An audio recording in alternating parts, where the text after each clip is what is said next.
Dr. Rulie van der Spy. Daar is wat in sy woord, soos die waters dryf sy stem, soos die son op die see se blou, so die rykdom van sy trou.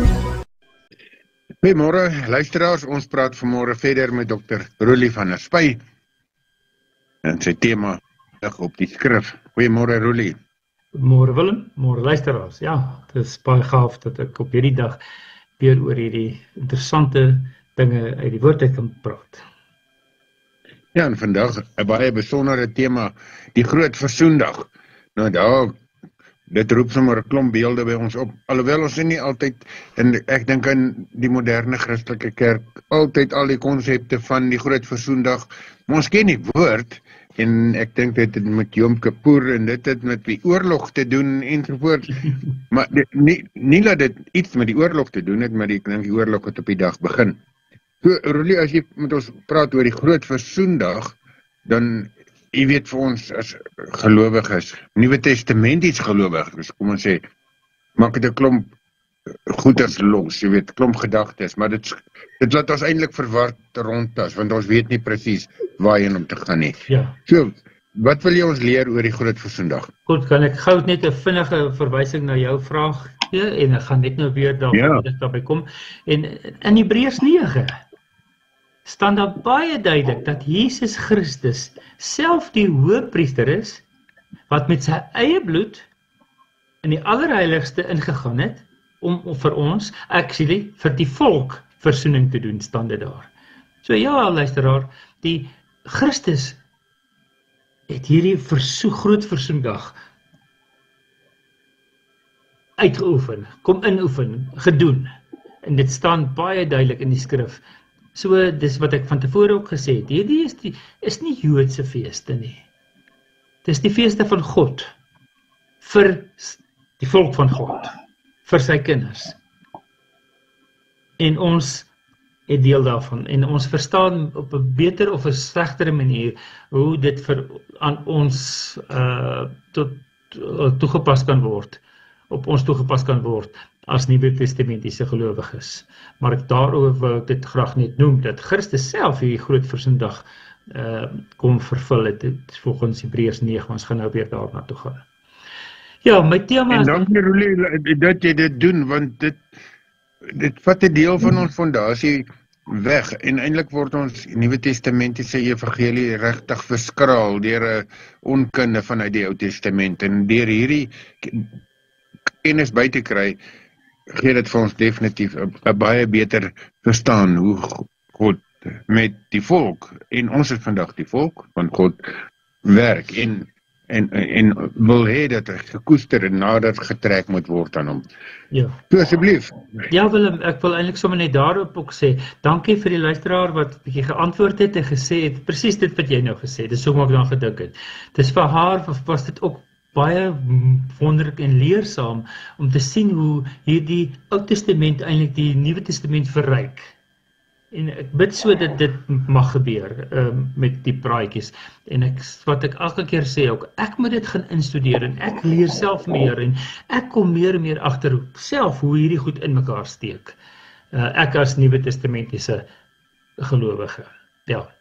Nou ja, my tema vir die dag is die groot versoendag, die fees wat nie 'n fees is nie. Nou, hoekom sou ek dit nou sê, die fees wat nie 'n fees is nie? Julle onthou seker nog, as ek net vinnig gaan teruggryp en opsomming gee, van die feeste wat daar is, daar 7 feeste. En ons het reeds gepraat oor Paasfees. Nou, as ons van Paasfees praat deesdae, dan bedoel ons eintlik 3 feeste. Dit is die Paasfees, die fees van ongesuurde brode en die fees van die eerste vrugte of die eerstelinge. Daai 3 is al 3 die Paasnaweek. Dis basies in vandag se terme die Vrydag, die Saterdag en die Sondag. So dis die eerste 3 feeste. En Christus het daai feeste presies vervul. En dan 50 dae later is die fees van die weke, die Shavuot. Maar ons het 50 dae later as Nuwe Testamentiese gelowiges Pinksterfees, die Heilige Gees is uitgestort. So ons sien dat God deur Christus en sy kerk die eerste 4 feeste perfek tot op die dag en datum vervul het. En nou kom ons by die laaste 3 feeste.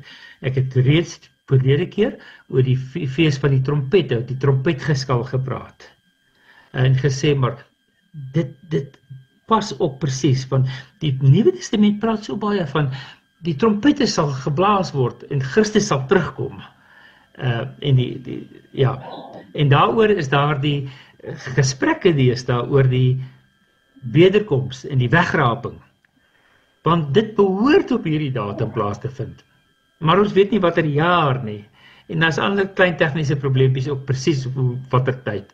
Maar in breë trekke behoort dit by die fees van die trompette te kom. Nou, wat gebeur gewoonlik by die trompette? Trompette blaas om ons wakker te maak en ons gereed te maak. Vir wat? En dis die volgende fees, wat dan nou so pas plaasgevind het, as ek reg het, op 2 Oktober op ons kalender, maar ek sal nou op oor die Joodse kalender praat. Dis die groot versoendag. So die trompette blaas, en ons moet wakker skrik, en ons kry 10 dae lank om ons self gereed te maak. En dan kom ons dan by die laaste fees, as ons dan gereed was, en versoening van God gekry het, dan gaan ons saam met God bly, in die tabernakel, in die hutte, die shacks, die blyplekkies, die huisies, by die hittefees. So dis hoe die goed aan mekaar steek.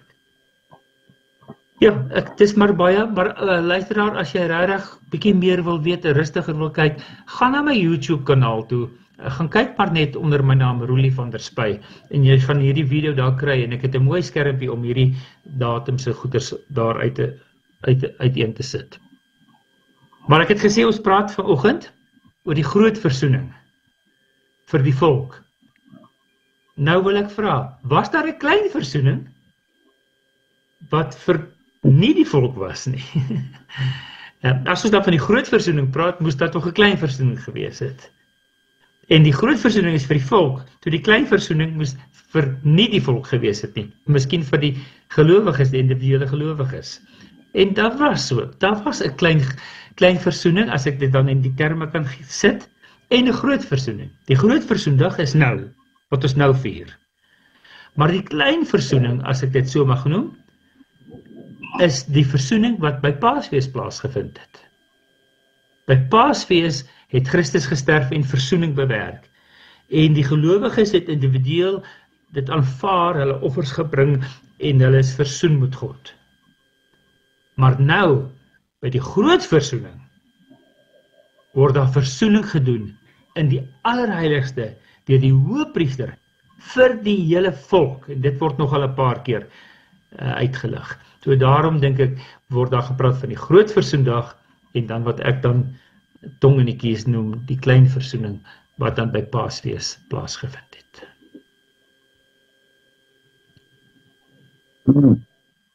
Ja, baie interessant. Ja, nou, waar kom ek aan al die goed en waar kry ek die datums? Nou, die datums is baie interessant. Die laaste feeste, hierdie laaste 3, is 1 Tishri, 10 Tishri en 15 Tishri. In die Bybel, in Levitikus 23, staan daar die eerste van die 7de maand, die 10de van die 7de maand en die 15de van die 7de maand. Nou, toevallig is die eerste van die 7de maand is ook dan Rosh Hashanah, of die nuwe jaar vir die Jode. Maar dit is nie eintlik 'n Bybelse fees nie, dit is maar meer 'n Joodse openbare fees. So Willem, luisteraars, blaai saam met my na Levitikus 23. Levitikus 23, van vers 23 af. En hier gaan ons dan lees oor die datums van hierdie 3 laaste feeste. Ek lees Levitikus 23 van vers 23 af. Die Here het vir Moses gesê, sê vir die Israeliete, die eerste dag van die 7de maand moet vir julle 'n buitengewone Sabbat wees. 'n Herdenkingsdag, aangekondig met geskal. So dis hierdie trompetgeskal. 'n heilige byeenkoms. Julle mag geen gewone werk doen nie, en julle moet 'n offergawe vir die Here bring. So, eerste van die 7de maand, die fees van trompette. Dan staan daar vers 26. Die Here het vir Moses gesê, onthou net, die 10de van hierdie maand is die dag van versoening. Julle moet 'n heilige byeenkoms hou. Julle moet julle verootmoedig en vir die Here offergawe aanbied. Julle mag nie enige werk op die bepaalde dag doen nie. Want die dag van die versoening, want die dag is die dag van die versoening, om vir julle voor die Here julle God versoening te doen. Ja, enige persoon wat hom nie op hierdie bepaalde dag verootmoedig nie, moet uit sy volk verwyder word. Nou hierdie verootmoediging, die Hebreëse woord, het die mense ook laat dink aan om te vas. Ek verootmoedig my, ek gee myself oor, ek dien God op 'n besondere manier. En daaroor word hierdie dag ook die vasdag genoem. Die dag van verootmoediging of die dag van vas. Goed, vers 30. En enige persoon wat enige werk doen op die bepaalde dag, ek sal daardie persoon uitwis uit die geleedere van sy volk. So dis 'n baie ernstige vermaning oor dit wat nie gedoen mag word op die groot versoendag nie. Geen werk mag julle doen nie. Dit is 'n vaste voorskrif vir altyd vir julle geslag Dit is 'n vaste voorskrif wat vir altyd vir julle geslagte geld, waar julle ook al woon. Vir julle is dit 'n buitengewone Sabbat. Nou hierdie woorde in Hebreëus is 'n bietjie moeilik. Daar staan letterlik in Hebreëus, dit is vir julle 'n Sabbat van die Sabbate. Dis die Sabbat van die Sabbate. Dis 'n buitengewone Sabbat. En julle moet julle die aand van die 9de van die maand verootmoedig. So die vorige aand moet julle vir jou verootmoedig van die Sondag, die volgende dag is dan die fees, die dag van die versoening. Julle moet van son onder tot son onder julle Sabbat vier. So hierso staan, dit moet vir julle 'n buitengewone Sabbat wees, 'n dag van verootmoediging. En dan die derde fees is in vers 33. Die Here het vir Moses gesê, sê vir die Israeliete, op die 15de dag van hierdie 7de maand, is dit die hittefees, 7 dae lank, tot eer van die Here. Ja, so ons sien dan, hier is 'n fees van trompette, en hier is 'n hittefees, maar die middelste een, die groot versoendag, word nie as 'n fees beskryf nie. Daar staan, dit is 'n dag van verootmoediging. Dit is die Sabbat van alle Sabbate. Dit is 'n dag wat geen werk gedoen mag word nie. En daarom het ek in die begin gesê, dis 'n fees wat eintlik nie 'n fees is nie. Want daar is 7 Joodse feeste, en eintlik word almal feeste genoem, behalwe hierdie een. Hierdie een word nie as 'n fees beskryf nie, maar word as 'n dag van ootmoediging beskryf.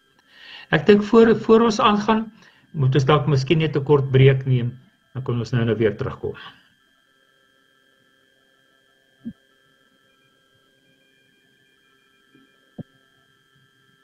Ja, dankie Rulie, jy het nou met ons gepraat oor die groot versoendag, en is interessant om te let op die aanloop en die wisselwerking van die feeste. Aan die een kant klink soos dit verskillende feeste, maar aan die ander kant is dit een patroon wat die Here se betrokkenheid by die volk en by die individu vir ons duidelik maak. Vertel ons verder van die groot versoendag. Ja, soos ek gesê, dis nou die datums, die 1ste, die 10de en die 15de. En die middelste dag is dan eintlik nie 'n feesdag nie, maar dis 'n dag van verootmoediging. Maar ons het gesê, die datums is die 1ste van die 7de maand, en die dag van trompette, en die 10de is die dag van versoening. So God blaas eintlik die trompette om ons wakker te maak, om ons te laat wakker skrik, sodat ons reg sal wees vir die dag van versoening. Want Willem, luisteraar, dis eintlik baie interessant. Wat gebeur op die dag van versoening? Dis eintlik 'n dag van beoordeling. Ek wil nie sê veroordeling nie, maar dis 'n dag waarop ons voor die regterstoel van God gaan verskyn. En as jou hart, jou lewe reg is, gaan jy met God versoen word. Daaroor word jy versoen, dis die groot versoendag. Maar as jy nie versoen word nie, gaan jy veroordeel word. En God laat die trompet blaas 10 dae voor die tyd. En die Jode praat van the 10 days of awe, die 10 dae van afwagting, van ek moet myself regkry, van vrees, van dit is letterlik vir hulle ook 10 dae van vas, om te vas, om reg te wees, vir die dag van die groot versoening. En ek dink dit is ook 'n mooi gebruik wat ons as Christene van die Nuwe Testament, gelowiges van die Nuwe Testament dalk ook kan gebruik, om te sê, maar na die fees van trompette moet ons ook ons toewy vir 10 dae tot op hierdie dag van die groot versoening, sodat dit vir ons 'n dag van versoening en nie veroordeling is nie. Ja, ek het al baie gedink, jy weet, oordeel is nie noodwendig iets om jou bang te maak nie. Oordeel is ook daar om te waar die vryspraak gaan wees. So, as daar oordeel gevel word en is in jou guns, dan is jy baie bly. Dan is jy vry man, jy weet. Dis net as dit daar teen is.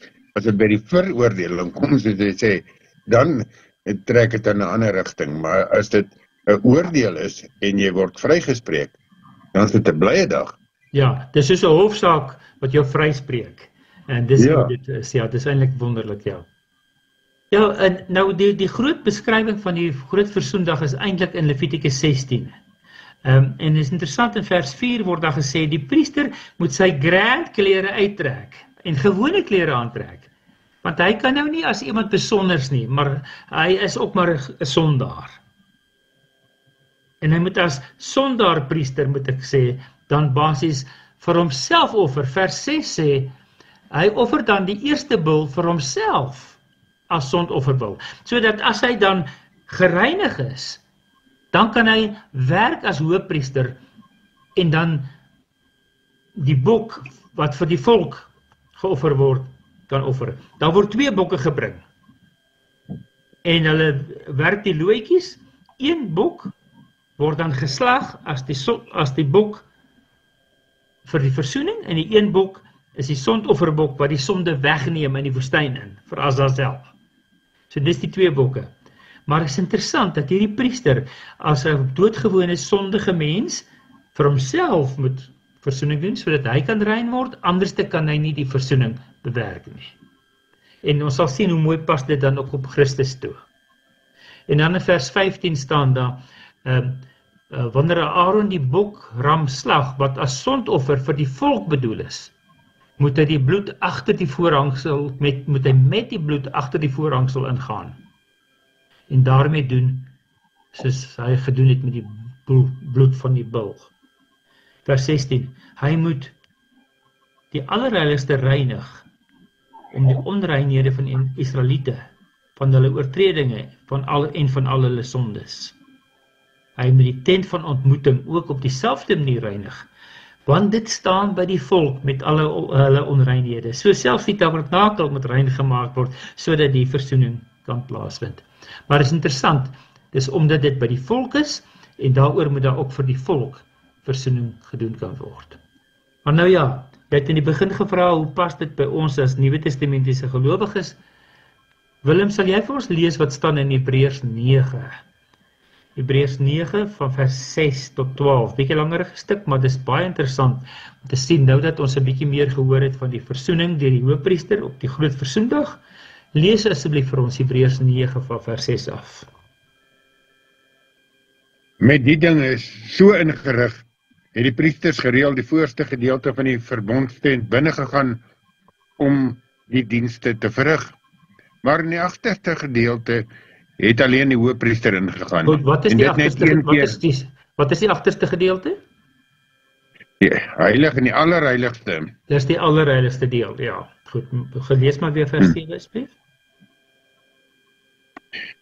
En dan nie sonder bloed nie, om vir homself te offer en vir die sondes wat die volk onwetend gedoen het.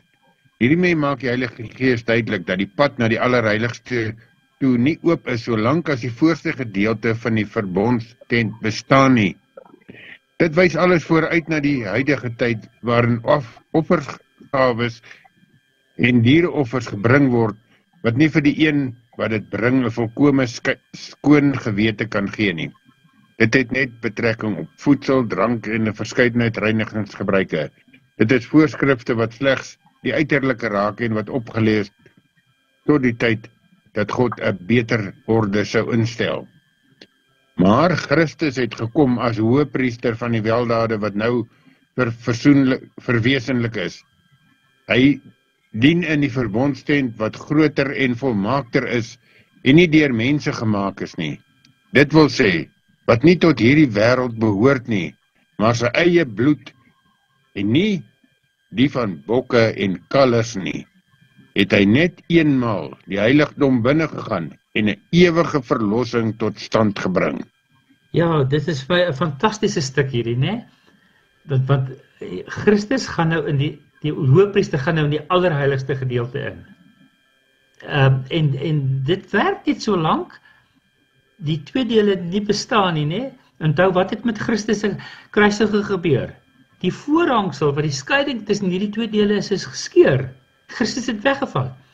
En dan, wat moes die priester doen, die hoëpriester, om die versoening te kan bewerk? Hy moes eers vir homself offer, dat hy rein geword het, sodat hy kan offer. Christus het homself geoffer, om rein te word, en nou kan hy vir ons offer, om ons rein te maak. En Christus het sy eie bloed laat vloei, om dit volmaak en volledig vir altyd tot stand te bring. So Christus pas dit so perfek, hierdie versoening wat hy dan doen as hoëpriester en as lam. Dit is al 'n ander interessantheid, nee, dat Christus die lam is en die hoëpriester. Ja, luisteraars, nou dat ons gehoor het hoe Christus so mooi in hierdie groot versoendag inpas. Kom ons vat 'n kort onderbreking, dan vertel ek vir julle ook van ander plekke waar hierdie groot versoendag in die Nuwe Testament genoem word. Tot net nou. Goeiemôre, ons is terug. Ja, dankie Rolien, dankie dat jy dit so mooi verduidelik. Jy weet, en ons het nou 'n bietjie asem geskep. Maar eintlik is daar soveel fasette wat jy nog kan verduidelik. So, ons gaan jou onmiddellik in die woord stel dat jy vir ons verder verduidelik hoe dit vir ons veral van toepassing is op ons as gelowiges wat veral uit die Nuwe Testament leef en miskien verskraal en leef net vanuit die Nuwe Testament. Ja Willem, dit is eintlik baie goed dat jy dit so stel. Want die vraag is altyd, is dit Joodse feeste?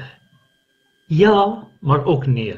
Dit is eintlik God se feeste vir die volk van God, vir die gelowiges.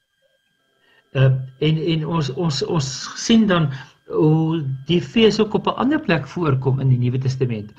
Nou, met my vertaalspan nou die dag, het ons uit Handelinge vertaal. Ons is nou al by Handelinge 27. En dit gaan hier van Handelinge 25-26 voor Paulus wat gevange geneem word, en voor koning Agrippa verskyn, en dan sê hy, maar hierdie Jode kla hom sommer aan vir nonsens. Hy wil graag appeleer om voor die keiser sy saak af te handel. En dan stuur hulle vir Paulus en 'n paar ander gevangenes per boot van Jerusalem af Rome toe. En op hierdie reis, dan ry hulle nou op reg noord daar na Cyprus toe, dan gaan hulle om Cyprus, want daar is baie wind daar, en dan ry hulle aan. En dan begin dit stormagtig word. En dan sê Paulus, nee, hulle moet wag, hulle moet oorwinter by een of ander hawe, ek dink in Krete of een van die ander plekke. En dan kan hulle later verder gaan, want as dit winter is dit koud en hulle kan vasvries by sekere plekke, of die storms kan hulle vreeslik tref. Nou, luister wat staan hier in Handelinge 27 vers 9. Ek gaan die 2020 vertaling eers lees en daarna die 83 vertaling. Handelinge 27 vers 9 gaan dan oor Paulus wat as gevangene per boot van Jerusalem na Rome gevat word. Handelinge 27:9. Aangesien heel wat tyd al verloop het en dit gevaarlik geword het om te vaar, die vasdag was immers reeds verby, het Paulus hulle gewaarsku. Dan waarsku hy hulle nou dat dit gevaarlik gaan wees en dat hulle gaan skipbreuk ly, want daar's baie storms. Wat staan daar? Aangesien dit gevaarlik geword het om te vaar, die vasdag was immers reeds verby. Wat beteken dit? Nou, ek het vroeër vanoggend vir julle gesê, hierdie fees is eintlik 'n fees wat nie 'n fees is nie. Dis 'n dag van verootmoediging. Dis die Sabbat van alle sabbate. Dis die mees heilige dag wat die Jode het, die volk van God het, wat God vir ons daar gestel het. En hulle het gevas en hulle verootmoedig op hierdie dag. En dit blyk vir ons asof in die volksmond Groot Versoendag dan die vasdag genoem is, want dit is die dag waarop hulle gevas het en hulle glad nie mag gewerk het nie. En daarom staan daar dan in Handelinge 27 vers 9, aangesien heel wat tyd al verloop het en dit gevaarlik geword het om te vaar, die vasdag was immers reeds verby, het Paulus hulle gewaarsku. Nou, hoekom is dit gevaarlik om na die vasdag verder te vaar? Nou, Willem, ek het nou vir jou al die datums gegee, van wanneer hierdie vasdag is, nee? Ons het gelees in Levitikus 23, ons het gelees van eerste van die 7de maand, is dit die dag van trompette, die feest van trompette. En dan 10de van die 7de maand, is dit die feest van is dit die dag van die groot versoening. En hierdie jaar, 2025, het die feest van die trompette op 23-24 September geval. En 10 dae later, is nou al hier by 2 Oktober. Nou, Willem, begin die winter nou, of wat begin nou hier van Oktober maand se kant af? Ja, jy wil my nou vasvra, want onthou hierdie Bybelse geskiedenis het in die ander helfte van die wêreld afgespeel en ons leef hier in die deel wat nou somer word. Duidelik, ja. Ja, so onthou, as dit dan die vasdag, die groot versoendag was dit rondom die begin van Oktober gewees. Nou dit skuif altyd 'n klein bietjie op of af, want hulle het 'n maankalender en nie 'n kalender soos ons nie. So, met ander woorde, Paulus sê vir hulle, dit was alreeds die vasdag. Met ander woorde, dit is alreeds die begin van Oktober. So, in die noordelike halfrond het die winter begin. Soos die somer nou alreeds begin het in die suidelike halfrond. So Paulus waarsku hulle sê, dit het alreeds begin winter word, en as die winterstorms kom, kan ons nie verder vaar nie. Nou kyk hoe die 83 vertaling dit vertaal. Ons het baie tyd verloor, en dit het al gevaarlik geword vir skeepsvaart, want dit het al begin winter word. Paulus het hulle gewaarsku. Ja. So, die 83 vertaling het hierdie konsep vir ons duidelik gemaak, dit te sê, dit het al begin winter word. Maar dit is al hier in Oktober maand, die winter het gekom, en as die winter kom, dan is dit gevaarlik. En as mens nou later in hierdie selfde hoofstuk, Handelinge 27 lees, dan lees mens dan sê, die winterstorms het hulle kwaai teruggedruk, en dit was baie gevaarlik, en op die ou end het hulle skipbreek gelei, omdat die winterstorms hulle gevang het. Ja. Maar die oorspronklike Griekse teks is soos die 2020, wat sê, dit was al reeds verby die vasdag gewees. So, baie interessante verwysing dan na die groot versoendag, wat dan vir Paulus 'n bekende dag van verootmoediging was. So, dis nie net vir Jode van die Ou Testament nie, maar ook vir gelowiges van die Nuwe Testament. 'n bekende dag van verootmoediging, die dag van die groot versoening. Ja. En ons moet dit nie vergeet nie, die betekenis dat die Here betrokke is by ons, deur feeste.